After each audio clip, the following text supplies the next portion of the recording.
अस्सलाम वालेकुम दोस्तों, माशाल्लाह जी दोस्तों भरावां वास्ते साहिवाल जर्सी का क्रॉस बिल्कुल ताज़ा सुई पिछे माशाल्लाह जी वच्छी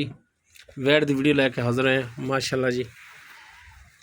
मुकम्मल वैट का फेस क्वालिटी वीरा दोस्तों के सामने माशाल्लाह जी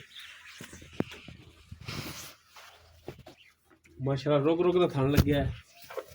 पंडा वाला लिबास माशाल्लाह थना सैज थना की विरल माशाल्लाह जी दोस्तों के सामने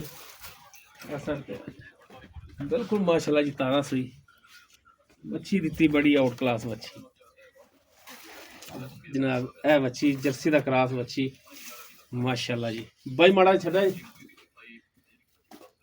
ये कितना बारा सुई दूसरा बार सुई है मुंह च 6 दंद मुंह 6 दंद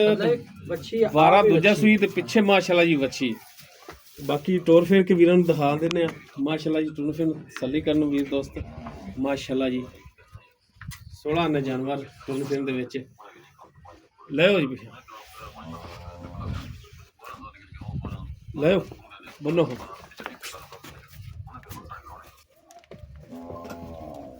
बाकी जनाब बिल्कुल ताज़ा सुई जेर पाती हां जी जेर पाती ते जनाब कोई बोला माड़ा मोटा चोया है कोनी वाली हां बच्चे ने तो नहीं चंगाया चुंगे केल कुल कड्डे ने आज बिल्कुल थान बिल्कुल क्लियर ने थान सोने वर्गे ओके थान ते की डिमांड की कर दे